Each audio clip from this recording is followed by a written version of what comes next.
अब मैंने ये देख लिया है कि आपको जब तक हम मोटिवेट नहीं करेंगे, सही रणनीति लेके आपके लिए नहीं आएंगे और सही किताबों के साथ आपको नहीं जोड़ेंगे, तब तक आप फाइनल रिजल्ट नहीं दोगे। आप मेहनत करते हो इसमें कोई दो राय नहीं, आप शिद्दत से पढ़ते हो इसमें कोई दो राय नहीं, लेकिन आपको सही समय पे सही डायरेक्शन अगर नहीं मिलेगी तो फिर वो जो मेहनत है उसका जो फल आपको मिलना था वो फल कोई और ले जा रहा है। उसका कारण यही है दोस्तों, आपको दो चीज़ समझनी पड़ेगी कि देखो, मैं भी यूट्यूब पे हमेशा नहीं रहा हूँ पहले, ना मैं आगे रहूँगा, ठीक है। जब जब आपके कोई पेपर होते हैं और मैं थोड़ा फ्री रहता हूँ तब मैं यूट्यूब पे आता हूँ। मैं अभी भी कह रहा हूँ कि जब भी मैं फ्री रहूँगा तब तब मैं शौक़ आपको पढ़ाऊँगा।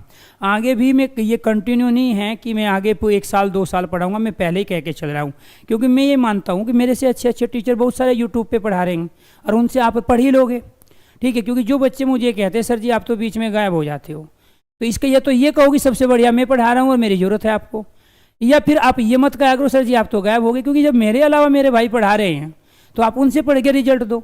जब आप लोगों का रिजल्ट नहीं आता है तभी तो मैं आता हूँ। आपने कभी यूपीएससी की तैयारी करने वाला है, पीसीएस की तैयारी करने वाला कोई अच्छा टीचर यूट्यूब पे पढ़ाते हुए देखा है कि वो अपना कंटेंट पढ़ा रहा हो या वहाँ से कोई यूट्यूब पे पढ़ा रहा हो, सिलेक्शन हो रहा, कोई नहीं मिलेगा आपको। यूट्यूब पे तमाम वे टीचर मिलेंगे जो अपने आप में फ्री भी है, समय बहुत ज़्यादा है उनके पास, बिजनेस के पर्पज़ से यूट्यूब का यूज कर रहे हैं एक प्लेटफार्म का, और साथ के साथ अपना खुद का कहीं सिलेक्शन ले नहीं पाए और दे दनादन 1 वीडियो 2 वीडियो। अब एक बात बताओ यार, 2-2 हज़ार वीडियो बना दिया आपने हिंदी में और उसके बावजूद भी लोगों को पढ़ना पड़ गया और हम लोगों को आना पड़ गया, ये क्या चक्कर है भाई?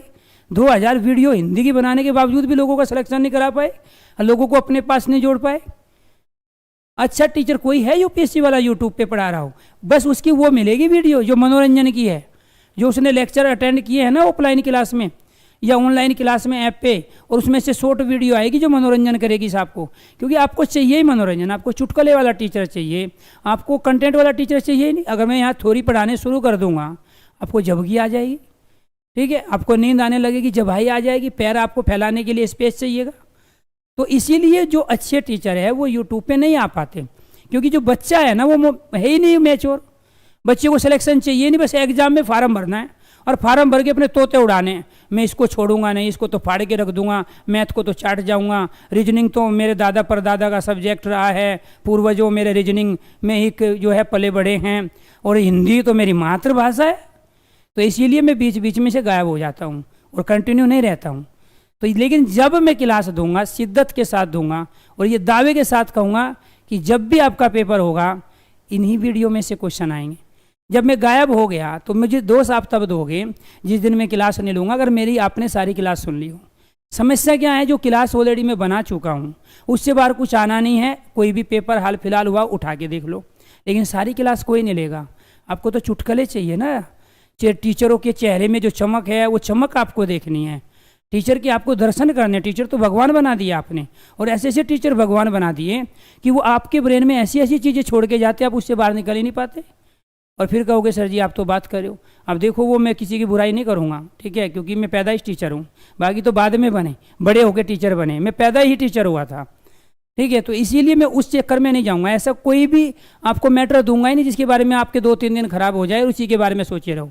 अब कौन धासु सर है, धासु सर के चक्कर में 50 से ज़्यादा टीचरों का, ठीक है, व्यू आ गया तुरंत। अगर उन्हें कहते कि पाकिस्तान के साथ समस्या कैसे सुलझाएंगे, किसी का व्यू नहीं आएगा। बच्चे भर्ती कैसे होंगे, किसी का व्यू नहीं आएगा। चलो उन किताबों को बता दो जिनसे आप जो है पढ़ाते हो, कोई नहीं बताएगा। जो टीचर खुद किताबों से तो पढ़ा रहे हैं सारे, कोई नहीं बताएगा मैं बेटे इस किताब से पढ़ के आपको पढ़ा रहा हूँ। नहीं, धासु सर ने क्या किया है क्या नहीं किया उसके बारे में बताएं। और धासु सर के चक्कर में 4-4 दिन खराब हो गए हैं तमाम वे स्टूडेंट को जिनको सिलेक्शन लेना है। अब सोच के देखो आपको प्रकरण टॉपिक क्या दिया जा रहा है जिस पे आप पूरा दिन सोच रहे हो, जिसकी पूरे दिन चर्चा कर रहे हो। अरे माँ बाप की झुर्रियाँ दिखाई नहीं दे रही है, अपनी बेरोजगारी दिखाई नहीं दे रही है, एज निकलनी जा रही है आपकी, मुश्किल से 1 या 2 साल बचे हैं एज निकलने में, वो आपको दिखाई नहीं दे रहे। आपको एक मसाला दे दिया गया धासु सर, और धासु सर पे हर स्टूडेंट ने जो अभी तैयारी कर रहा है यूट्यूब पे कम से कम अपनी जीवन के बेहतरीन 18 घंटे बर्बाद कर दिए। 18 घंटे बर्बाद कर दिए। धासु सर तो अपना काम कर रहे हैं, उनको तो जो करना था उसको तो पता है, मार्केट है, एक बड़ा बाजार है और इस बाजार में मुझे रोना धोना नोटंकी सोटंकी सब करना है।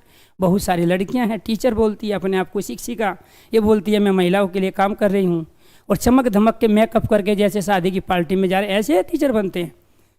अरे आप लोग बाद में टीचर बने हो, जब आपको कहीं मौका नहीं मिला है, ठीक है, तब आपके उन जो बच्चे मैच्योर नहीं हैं उनको बहकाने का, फुसलाने का, उनके आगे नौटंकी करके ने वो खेल जो खेल रहे हो ना आप, उसके आधार पे आप अपना बिजनेस को फल फूल रहे हो।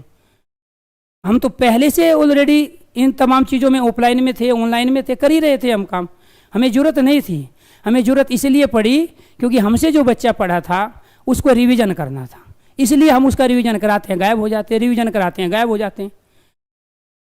लेकिन यहाँ तो वही बच्चा हमको पचा पाएगा जिसका अपना लेवल हो, जिसको मिर्च मसाला ना चाहता हो, जो वास्तव में उन टीचरों से पढ़ना चाहता है जो सिलेक्शन दिलवाते हैं। और आप देखो क्या क्या नौटंकी चल रही है। तो इसलिए हाथ जोड़ के रिक्वेस्ट है, आप थोड़ा सा घर की तरफ को सोच लिया करो। ये धासु सर आपके परिवार का हिस्सा नहीं है, ठीक है, आगे भी नहीं रहेगा। और ये तमाम जितने भी धासु सर के बारे में जो बोल रहे हैं वो भी आपके परिवार का हिस्सा नहीं है, वो भी आपके जीवन में आगे उसका कोई रोल अदा होने वाला नहीं है। आप गरीब हो तो उसकी अमीरी का रास्ता भी आपको ही खोजना है। आपके सामने समस्या है, कोई भी धासु सर या फलाना ढिकाना आदमी आके आपके लिए रास्ता खोज के नहीं देगा, आपकी ज़िंदगी को आसान नहीं करेगा, ठीक है। आप हॉस्पिटल में एडमिट होते हो, किसी भी वजह से, परमात्मा करे ऐसा ना हो, कोई धासु सर आके आपसे नहीं पूछेगा भाई ठीक ठाक हो कि नहीं हो। तो इसीलिए आप सिर्फ अपने आप पे भरोसा रखो। परमात्मा ने तमाम वे चीज़ें आपको दे के इस धरती पे भेजा है कि जिसके दम खम पे आप एक नौकरी ले सकते हो और इस समाज को, इस राष्ट्र को वो दे सकते हो जो उससे आपने वापस लिया है। इसलिए आप प्यारे दोस्तों उन तमाम चीज़ों से, उन विचारों से, उन बेफालतू के टॉपिक और प्रकरणों के चक्कर में मत पड़ो, क्योंकि आप जैसा देख रहे हो ना उसी का जैसे सोचने लगोगे जिस दिन, तो आप अपने बारे में नहीं सोच पाओगे।